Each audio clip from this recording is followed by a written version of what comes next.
Mon fiancé envoyait des messages à son ex en lui disant qu'il s'imaginait l'épouser.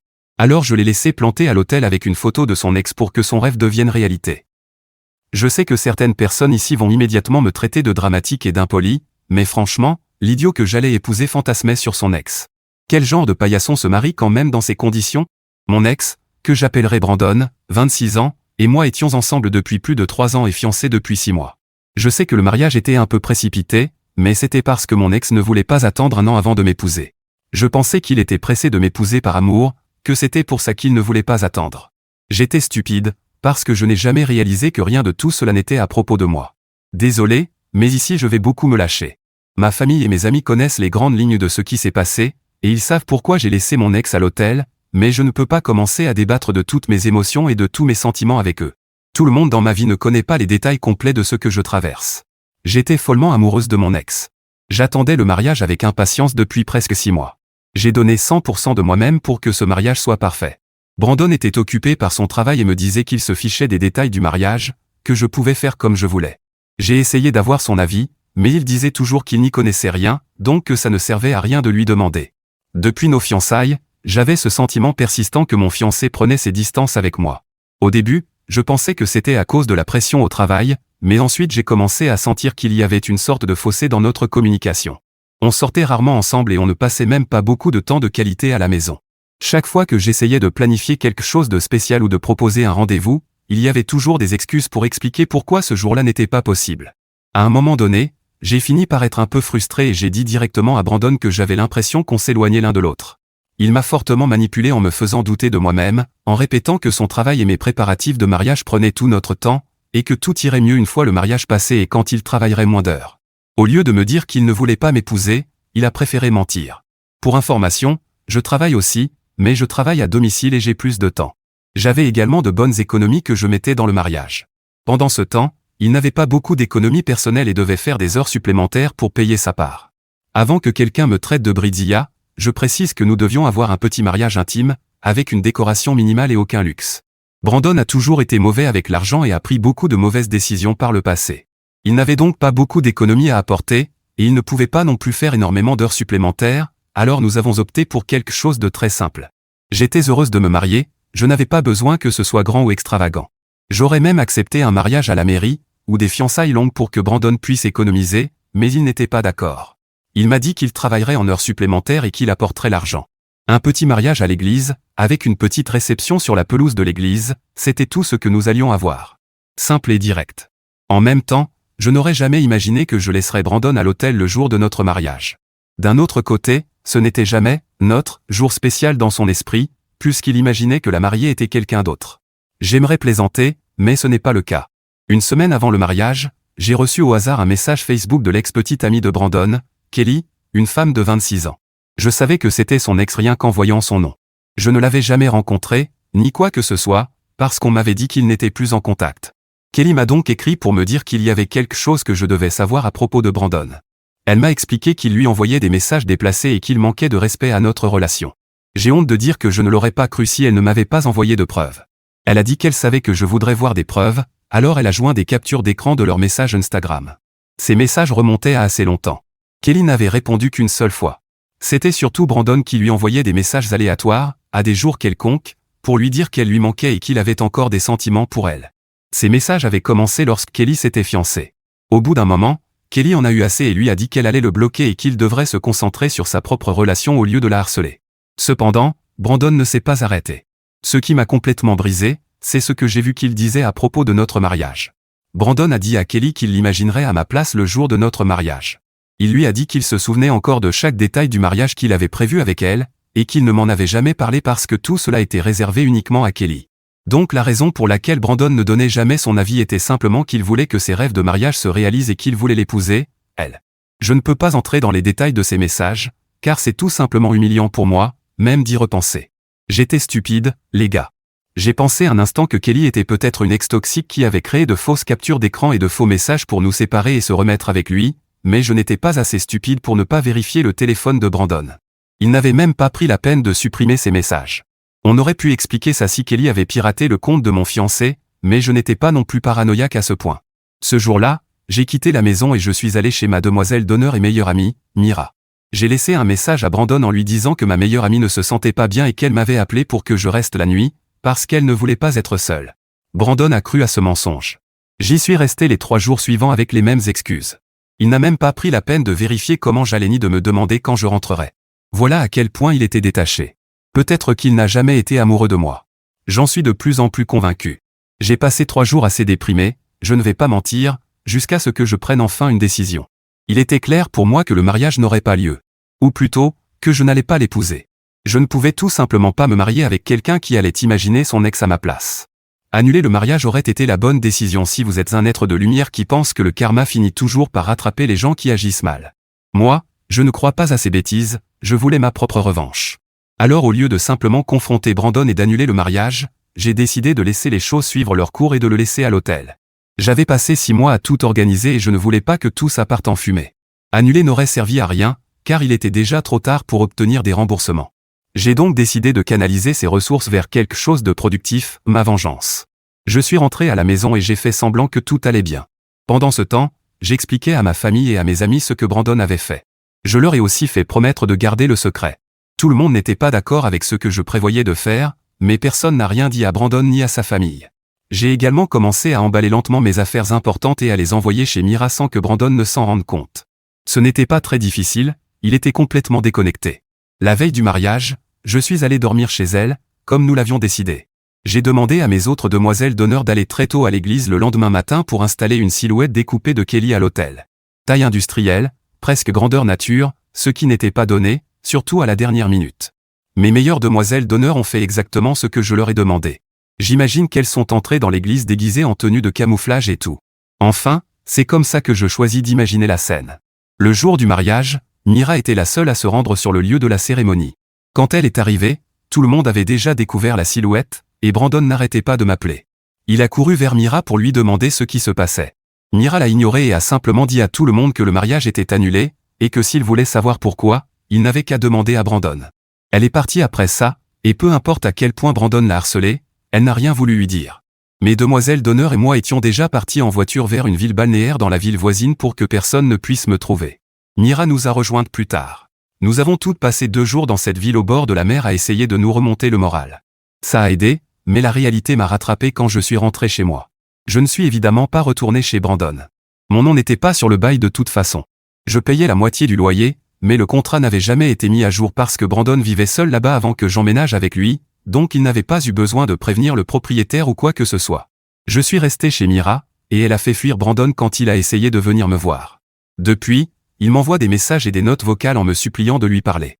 Il affirme qu'il n'a aucune idée de la raison pour laquelle je l'ai laissé à l'hôtel et qu'il doit y avoir un malentendu entre nous. Il répète sans cesse que nous devrions en discuter au lieu que je le quitte de cette manière. Sa famille et ses amis m'ont également laissé des messages et des notes vocales. Il me traite de cruel, d'impoli, de jalouse, d'aigri, entre autres. Certains disent que je dois passer au-dessus de ce qui s'est passé entre Brandon et Kelly. Le problème, c'est que c'est lui qui a été cruel et irrespectueux en continuant à fantasmer sur son ex, et même à lui écrire, alors qu'il m'avait demandé en mariage. S'il avait encore des sentiments pour elle, il aurait pu être plus mature, comme il l'exige de moi. Mais voilà la nouvelle, je n'ai aucune envie d'être mature avec quelqu'un qui ne le mérite pas, quelqu'un qui avait prévu de mener cette tromperie émotionnelle, si on peut appeler ça comme ça, jusqu'au bout.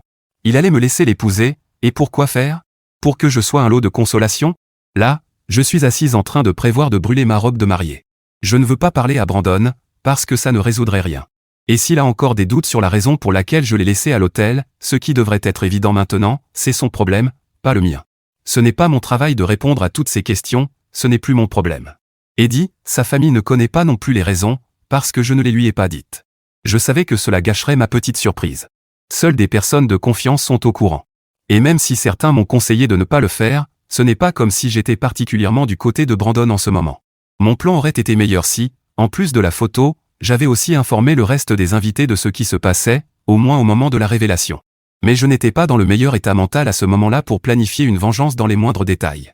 Il y a aussi eu un malentendu, certains pensent que Kelly et Brandon ont eu une liaison. Ce n'est pas le cas. Brandon a soudainement recommencé à écrire à Kelly après nos fiançailles. Il n'avait aucune idée de ce qu'elle faisait, puisqu'il ne parlait jamais d'elle. Des détails encore plus perturbants sont apparus. Il s'avère que Brandon m'a demandé en mariage seulement quelques jours après les fiançailles de Kelly. Le mariage de Kelly avait lieu un seul jour après le mien. Tout ce que Brandon faisait, c'était pour Kelly. Il continuait à lui écrire et à lui dire qu'il faisait tout son possible pour s'imaginer l'épouser. Kelly avait essayé de l'arrêter dès le premier message, mais il a insisté. Elle l'a bloqué, mais il a utilisé un autre compte pour lui écrire. Kelly a donc décidé que ça suffisait. S'il vous plaît, ne laissez pas de commentaires haineux sur Kelly. Ce n'est pas ma personne préférée, mais uniquement parce qu'elle a été prise au milieu de tout ça. Je ne peux rien lui reprocher. Elle n'a pas encouragé Brandon et n'a pas eu de liaison avec lui.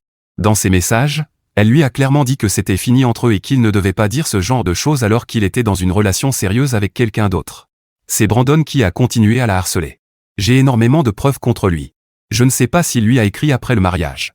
Kelly est actuellement en lune de miel, donc je ne veux pas la déranger avec ce genre de questions, et je ne pense pas que ce soit pertinent non plus. Mise à jour 1. Tout le monde ici n'a pas approuvé cette vengeance. C'est curieux de voir que certains de ces profils étaient favorables à la vengeance quand la personne infidèle était une femme, c'est en tout cas ce qu'ils commentaient sur d'autres histoires où l'infidélité venait d'une femme. J'ai dû aller voir quel genre de personne c'était, après qu'ils m'ont traité de tous les noms, au point que les modérateurs ont dû intervenir. J'ai même reçu des messages privés de haine très explicites. Concernant Brandon, je ne dis pas que c'est une infidélité totale, mais cela n'en est pas moins grave d'avoir menti pendant des mois et d'avoir planifié un mariage autour de celui de ton ex, parce que tu n'arrives pas à l'oublier. Pendant tout ce temps, il m'a fait croire qu'il m'aimait et qu'il avait prévu de passer le reste de sa vie avec moi. Mais il se mentait probablement à lui-même en m'utilisant pour imaginer Kelly comme sa partenaire. Il m'a trompé et a entretenu une illusion pour lui-même. Il ne pourra plus jamais me convaincre qu'il m'a réellement aimé. Vous ressentez d'ailleurs la même chose à propos de la situation. Un commentateur a demandé comment j'avais pu passer 3 ans sans me rendre compte que quelque chose clochait. Que puis-je dire? Je n'avais vraiment aucun moyen de le savoir. Il n'avait commencé à écrire à Kelly qu'après qu'elle a publié des photos de ses fiançailles. Jusqu'à il y a environ 6 mois, je pensais vraiment qu'il m'aimait. Jusqu'au jour de sa demande en mariage, tout semblait le prouver. Son changement a eu lieu le jour des fiançailles de Kelly et des miennes. Je n'ai pas mentionné dans le post original que Kelly et Brandon étaient des amoureux de lycée. Ils se sont séparés à l'université et ont pris des chemins différents. Brandon m'a dit qu'ils étaient devenus des personnes différentes et que ça ne fonctionnait plus. Kelly m'a expliqué que c'était elle qui avait rompu parce qu'il poussait pour une relation ouverte et ne voulait pas se marier avant leurs 40 ans. Brandon avait aussi l'habitude de prendre de mauvaises décisions financières et avait pris plus de 12 000 $ à Kelly en 6 mois, lorsqu'elle a commencé son premier emploi. Il était également devenu très contrôlant et lui disait qu'elle devait changer de travail parce que le sien comptait trop d'employés masculins. Imaginez l'hypocrisie. L'homme qui voulait une relation ouverte ne voulait pas non plus que sa petite amie travaille avec des collègues masculins. Kelly a dit qu'en apparence, Brandon avait bien accepté la rupture, et qu'il lui avait même dit qu'elle reviendrait en rampant quand plus personne ne voudrait d'elle. En réalité, c'est l'inverse qui s'est produit. Il est revenu en rampant après 1 an, parce que personne ne voulait sortir avec lui sans le sou. Il a commencé à la bombarder d'amour et à faire de grandes déclarations en disant que ses sentiments ne disparaîtraient jamais. Kelly en a eu assez du harcèlement répété, a changé de numéro de téléphone et demandé une mutation dans un autre établissement. Brandon et moi nous sommes rencontrés, et nous avons commencé à sortir ensemble environ 4 mois après cela. Kelly m'a partagé toutes ces informations le jour où elle m'a envoyé les preuves. Nous avons eu une assez longue conversation à ce sujet, que j'ai omise parce que ça ne me semblait pas si pertinent. C'est une bonne personne et je lui serai éternellement reconnaissante d'avoir exposé Brandon. Je sais que j'ai donné l'impression de la détester, mais ce n'est pas le cas. Je ne sais pas comment l'expliquer, mais elle est la raison pour laquelle ma vie a été détruite, alors que, de manière réaliste, elle m'a sauvé la vie. En résumé, je ne la déteste pas, elle fait simplement partie d'un moment très turbulent de ma vie, et je lui suis reconnaissante de m'avoir sauvé. C'est étrange, mais j'espère que c'est compréhensible. Ce qui est important ici, c'est de savoir que la personne que je déteste, c'est Brandon au visage de pierre. Dieu merci, j'ai vu ce côté de lui avant de me marier. À ce sujet, je n'ai encore parlé ni à Brandon ni à personne, mais j'ai réfléchi à remettre les choses au clair. J'ai pensé simplement ajouter tout le monde à un groupe et envoyer toutes les preuves, mais j'ai décidé de ne pas le faire. Honnêtement, c'est trop de travail. À la place, j'ai parlé avec la cousine de Brandon, avec qui je suis proche, et je lui ai demandé de me rencontrer. J'ai besoin de savoir quelle version des faits Brandon a raconté à sa famille et à ses amis, et de la corriger s'il a répandu des mensonges. Sa cousine sera mon lien avec cette famille. Je pourrais essayer de clarifier les choses avec eux, mais pourquoi faire? Ce n'est pas comme si j'avais besoin qu'ils m'apprécient. J'ai même le léger sentiment que, malgré tout ce que Brandon a fait, ils le défendent. Appelez-moi folle, mais c'est l'impression que me donne cette famille en ce moment. Heureusement, ma famille et mes amis sont de mon côté. Certains pensent que ce que j'ai fait n'était pas très gentil, mais ils ne disent pas que je vais aller en enfer pour avoir remis à sa place une personne aussi vile que Brandon. Ils sont simplement plutôt du genre 0 drame et 0 vengeance. Je dirais que ce sont des gens qui croient au karma, et vous savez que moi, je ne crois pas à ce genre de choses. Si c'était le cas, Kelly devrait lui intenter un procès pour harcèlement. C'est pour ça que je vois ma vengeance comme une sorte de karma pour elle. Bon, peut-être que je crois un peu au karma, mais seulement quand je lui donne un coup de pouce. Cela m'amène à une suggestion qui a été faite, à propos de poursuivre Brandon en justice pour l'argent du mariage. Je suis déjà quelques longueurs d'avance, puisque l'une de mes demoiselles d'honneur est avocate et m'a offert une consultation gratuite. Le problème est le suivant, si je poursuis Brandon, il peut contre-attaquer en affirmant qu'il avait bien l'intention de se marier. Je pourrais dire que mes raisons de ne pas l'avoir fait étaient justifiées, preuve à l'appui et avec le témoignage de Kelly. Mais l'issue la plus probable serait un accord à l'amiable, où les seuls gagnants seraient les avocats et leurs heures facturables. À ce stade, je préfère perdre l'argent de mon mariage, qui était heureusement modeste, plutôt que de perdre de l'argent dans des frais d'avocat, ce qui est le scénario le plus probable. Je voulais aussi vous dire merci infiniment pour toute votre aide. Je ferai une mise à jour après avoir parlé à la cousine, au cas où vous voudriez savoir ce qui s'est passé. Mise à jour 2. Comme j'ai reçu plusieurs commentaires me demandant une mise à jour, me revoilà. Ce ne sera pas très long, et je vais essayer d'être très précise. Vous aviez raison quand vous m'avez dit que Brandon avait probablement répandu des mensonges sur la raison pour laquelle la silhouette de Kelly était à la cérémonie et sur le fait que je l'ai laissée à l'hôtel. J'ai rencontré sa cousine, Gina, 23 ans, qui m'a raconté exactement les mensonges que Brandon a dit à tout le monde quand on l'a interrogé. Apparemment, Brandon a expliqué à sa famille et à ses amis que j'avais toujours été jalouse de Kelly à cause de la durée de leur relation, plus longue que la mienne avec lui. Il a inventé des histoires selon lesquelles j'étais obsédé par son ex, et que mes insécurités m'avaient rendu méfiante à propos de lui et d'elle. Il racontait à tout le monde que Kelly était restée en contact avec lui et qu'il avait été forcé de couper les ponts parce que je lui avais posé un ultimatum. Il a inventé d'autres mensonges minables pour se faire passer pour la victime et me décrire comme une fille égoïste et cruelle incapable de contrôler ses insécurités. J'avoue que le chagrin que j'éprouvais encore pour lui s'est transformé en pure rage quand j'ai entendu ce qu'il disait de moi. Il n'avait aucun remords, me jetant sous le bus pour se faire passer pour la victime. Je n'arrive pas à croire qu'il ait encore l'audace de me supplier de lui parler après tout ça. Cet homme n'a pas le moindre gramme de honte en lui. Je me suis assuré que Gina connaisse toute la vérité, je lui ai montré les images et les messages que j'ai reçus de Kelly. Elle était en colère pour moi, mais aussi parce qu'elle n'a pas apprécié que Brandon lui mente, à elle comme à tout le monde. Elle a juré de faire circuler la vérité et les captures d'écran pour que je n'ai pas à le faire moi-même. Honnêtement, je m'en fiche. Comme je l'ai dit, à part Gina, je me moque complètement de ce que pense la famille de Brandon. Je n'aurai probablement plus jamais à les revoir de ma vie, alors ils peuvent faire des danses sataniques avec ma photo au milieu si ça leur chante. En fait, je veux des photos et des vidéos de ça pour rire. Gina est vraiment une bonne amie, même si elle est plus jeune que moi. Nous allons rester en contact quoi qu'il arrive. Kelly m'a également recontacté parce qu'elle s'inquiétait pour moi et voulait s'assurer que j'allais bien.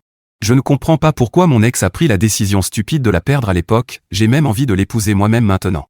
Peut-être que je devrais commencer à la harceler comme Brandon l'a fait, apparemment ça marche. C'est une femme formidable et je suis heureuse qu'elle soit heureuse. Je n'arrive pas non plus à croire qu'elle se soucie d'une parfaite inconnue. Si quelqu'un mérite une vie heureuse, c'est bien elle. Et si quelqu'un mérite de ne pas avoir une vie heureuse avec qui que ce soit, c'est Brandon. Mise à jour 3. Je me sens moralement obligé, selon le code du commérage de ce subreddit, de faire une mise à jour, parce que j'ai des nouvelles croustillantes pour vous. Beaucoup d'entre vous étaient contrariés que mon ex s'en sorte aussi facilement. Je pensais que l'humiliation du jour de son mariage serait une punition suffisante, mais waouh. Dieu avait d'autres plans. Enfin, pardon, le karma. Je crois que le karma et moi commençons à bien nous entendre. Je vais tout vous raconter. Je me souviens de la manière dont il a répandu des mensonges à mon sujet, expliquant à tout le monde que j'étais simplement une personne insécure et jalouse de Kelly, et que c'était pour ça que j'avais fait ce que j'avais fait. Gina a fait son travail et a aidé à rétablir la vérité. Si vous êtes confus ou si vous avez oublié qui est Gina, c'est sa cousine, celle avec qui je suis proche. Quand je l'ai rencontrée et que je lui ai raconté toute la vérité sur la tromperie de Brandon, elle a pris les choses en main. Littéralement, elle a appelé tout le monde pour leur dire la vérité. Les captures d'écran ont circulé dans des discussions privées et de groupe. Elle s'est assurée que chaque membre de la famille sache ce qu'il avait fait. Elle a aussi contacté ses amis pour leur raconter la vérité. Malheureusement, certains d'entre eux savaient déjà pourquoi je l'avais quitté, et ce sont précisément ceux qui ne m'ont pas envoyé de messages insultants. Apparemment, le groupe d'amis se déchirait déjà, parce que certains soutenaient Brandon tandis que d'autres voyaient son comportement comme une forme d'encouragement à l'infidélité. Brandon a fini par perdre de bons amis à cause de ses actes. Mais le coup le plus dur est venu de sa propre famille. Je n'avais aucune idée que l'infidélité était un sujet aussi sensible pour eux. C'est peut-être pour ça que Brandon a menti, il savait qu'il serait immédiatement détruit s'il était découvert en train d'essayer de tromper quelqu'un. Je n'entrerai pas trop dans les détails, mais cela concerne une tante qui s'est donné la mort à cause des actes de son mari infidèle. C'est vraiment tragique et déchirant. Il n'est donc pas étonnant que Brandon parlait rarement d'elle. Peut-être que c'était par culpabilité, ou peut-être qu'il s'en fichait tout simplement. Il m'a envoyé des messages sans arrêt pendant un moment. Il me suppliait de lui donner une chance de parler, disant que je réagissais de façon excessive et qu'il ne m'avait pas réellement trompé. Puis il a retourné la situation et a commencé à m'accuser d'avoir ruiné sa vie. Que j'aurais dû réfléchir avant d'agir. Or, lui n'a manifestement réfléchi à rien du tout. Apparemment, il n'a tiré aucune leçon de tout ça. Le fait que j'annule le mariage l'a seulement rendu encore plus déterminé à essayer de récupérer Kelly. Il surveillait la date de son retour de lune de miel. Il a encore quelques amis en commun avec Kelly, donc il savait exactement quand elle rentrerait. Il a eu l'audace d'aller chez elle et de la supplier littéralement de s'enfuir avec lui. Kelly était là avec son mari, et tous les deux ont été horrifiés. La situation a dégénéré quand Brandon a refusé de partir et s'est battu avec le mari de Kelly. Brandon a donc déjà passé quelques jours derrière les barreaux. Personne n'a voulu payer sa caution. Kelly a commencé à identifier et à couper les ponts avec les amis communs qui continuaient à donner des informations à Brandon sur sa vie. Finalement, tout le monde a décidé de rester à l'écart du drame après l'intervention de la police. Mon ex-fauché n'a donc pas pu payer sa caution, tandis que sa famille lui a aussi tourné le dos après avoir vu son comportement et son état mental inquiétant. Ils lui ont dit qu'ils ne voulaient plus rien avoir à faire avec lui tant qu'il n'aurait pas reçu une aide appropriée et essayé de devenir une meilleure personne. Ils m'ont également contacté pour s'excuser de leurs commentaires précédents. La grand-mère de Brandon a même envoyé un chèque avec Gina lorsque nous sommes allés déjeuner ensemble. Elle m'a aussi écrit une lettre disant essentiellement qu'elle voulait que je garde l'argent comme compensation pour ce que j'avais perdu avec le mariage. J'étais tellement choqué que ça m'a complètement déstabilisé. Appelez-moi comme vous voulez, mais j'ai gardé l'argent. J'ai pensé le rendre, mais la grand-mère a précisé que cet argent serait déduit de l'héritage de Brandon, alors je l'ai simplement conservé. Après tout, ce mariage n'aurait jamais eu lieu s'il n'avait pas insisté pour que nous nous marions si tôt. J'ai appris une grande leçon de vie. Je suis aussi extrêmement reconnaissante d'avoir vu le côté franchement psychotique de mon ex avant de l'épouser réellement. Je n'ai aucune idée de la façon dont il a caché cette facette de lui-même aussi longtemps. Je suppose que j'ai vraiment besoin d'aller en thérapie et d'essayer de comprendre si j'ai manqué des signaux d'alerte, ou si je ne sais tout simplement pas les reconnaître. Je vais prendre rendez-vous dès que possible pour ne pas revivre ce genre de situation. Certains d'entre vous se sont vraiment inquiétés pour moi, parce qu'un événement aussi important peut avoir un lourd impact émotionnel. Eh bien, vous aviez raison de vous inquiéter, parce que ça m'a effectivement affecté. Je me sens complètement vidé. Mais en même temps, je remercie toutes les divinités possibles de m'avoir sauvé au bon moment. J'ai reconnu que j'avais besoin d'aide, c'est pourquoi j'ai décidé de commencer une thérapie. Je pense que cela va m'aider à tourner complètement la page. Eddie, vous voulez plus de détails sur la bagarre entre le mari de Kelly et Brandon. Je vais appeler le mari Carlos pour simplifier, et parce que je l'imagine comme un Carlos. Je ne le connais pas et je n'ai jamais vu de photo de lui, mais mon esprit fonctionne comme ça. Brandon était littéralement sur le pas de la porte, parlant à Kelly comme si Carlos n'était pas là. Carlos lui a demandé de partir, parce que ni lui ni Kelly ne voulaient avoir quoi que ce soit à faire avec lui. Brandon lui a répondu qu'il était normal qu'il ait peur que Kelly puisse le choisir, et que c'était pour ça qu'il ne voulait pas qu'il soit là. Mais Kelly lui a dit qu'elle ne voulait pas de lui et que l'idée même d'être avec un homme comme lui, qui lui avait manqué de respect à elle comme à moi, la dégoûtait. Cette « allusion », entre guillemets, n'a pas plu à Brandon, qui a poussé Carlos en lui demandant quel était son problème. Le problème, c'est que Carlos lui faisait une faveur, mais après la bousculade, il lui a montré quel était son problème, ces 2 points. Bon, je ne sais pas si ça s'est réellement passé exactement comme ça, mais je sais que Carlos et Brandon ont échangé des coups. Après cela, Brandon a été arrêté et, d'après ce que je sais maintenant, sa caution a déjà été payée. Peut-être par un ami. Gina m'a dit que ça ne pouvait pas venir de sa famille, à moins qu'il n'y ait une taupe parmi eux. J'ai encore plus de choses à raconter, mais par respect pour la personne qui me l'a demandé, je ne peux rien dire. C'est encore plus croustillant que ça, et c'est pour ça que je n'ai pas pu m'empêcher d'écrire. Mais tant que cette personne ne me dira pas que je peux partager, et comme elle sait que j'écris ici, je ne dirai rien. Mise à jour 4. J'ai maintenant le feu vert pour vous dire ce que je cachais. Vous avez écrit des commentaires, certains très justes, ainsi que des messages privés. Mais quand je disais que je ne pouvais rien dire, c'était vrai. Maintenant je peux, et voilà, Brandon a été poursuivi en justice par Kelly. Elle m'avait demandé de ne rien dire, car une procédure judiciaire était en cours et elle ne savait pas comment cela pourrait l'affecter. On ne sait jamais qui lit ce genre de choses, peut-être Brandon. Même si, après les coups de Carlos, un nom que Kelly trouvait amusant, il lui est peut-être difficile de lire. Je plaisante, mais Carlos veut que je précise que c'était de très bons coups. Après l'arrestation, des poursuites ont été engagées. En soi, ce n'était pas très intéressant. Le procès s'est soldé par une petite amende, et la personne qui avait payé la caution de Brandon l'a perdue. Une fois libéré, il a commencé à harceler Kelly de manière quasi professionnelle. Des fleurs à son travail, un ours en peluche avec une caméra cachée, découverte quand Kelly l'a donné à une collègue pour son enfant, et des lettres faites de mots découpés dans des journaux. Cette dernière servait à informer Kelly que son mari la trompait, prétendument par le biais d'une lettre de la maîtresse. Il a aussi envoyé, par l'intermédiaire d'un ami, probablement celui qui a perdu l'argent de la caution, de fausses conversations à Carlos pour lui faire croire que Kelly le trompait. Bref, un désastre total. Une partie de tout cela s'est produite avant mon édit, et une autre après. C'est pour ça que je ne pouvais pas parler du procès, qui n'avait pas encore été officiellement déposé, sinon il aurait pu l'apprendre. On peut dire que c'était finalement une bonne chose, parce que cela l'a poussé à harceler encore davantage, ce qui a rendu la plainte plus sévère. Il a ensuite perdu sa caution quand, après le dépôt de plainte, il a tenté de fuir, violant les conditions de sa liberté sous caution, et a manqué une audience parce qu'il était allé chez Kelly. Pour le harcèlement, il a écopé de 6 mois de prison, qu'il purge encore actuellement, même s'il n'en a plus pour très longtemps. Entre-temps, comme je l'ai déjà dit, pour la bagarre il n'a reçu qu'une amende. Puis il a perdu le procès pour harcèlement et agression, pour un montant que Kelly n'a pas souhaité me révéler. Il a également perdu son emploi, puisqu'il est en prison. Et j'allais oublier, sa famille continue de ne plus lui parler. J'étais sceptique concernant le karma, mais ce qui lui est arrivé fait passer ma vengeance pour une blague d'adolescente en comparaison. Mon respect, pour qui? Pour Kelly et Carlos, évidemment. Je leur tire mon chapeau.